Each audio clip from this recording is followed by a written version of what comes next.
ভেবেছিস তোরা কথা বলতে পারি না? আরে আমি তো অভিনয় করছিলাম রে, আমি তো অভিনয় করছিলাম।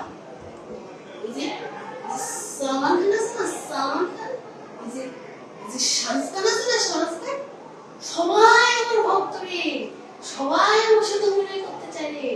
আরে আমি তো বড় অভিনেতা রে, আমি তো বড় অভিনেতা, আমি তো সেলিব্রিটি রে, সেলিব্রিটি, আমি তো সেলিব্রিটি। কি কি বললি তুই? আমি পাগল? আমি পাগল?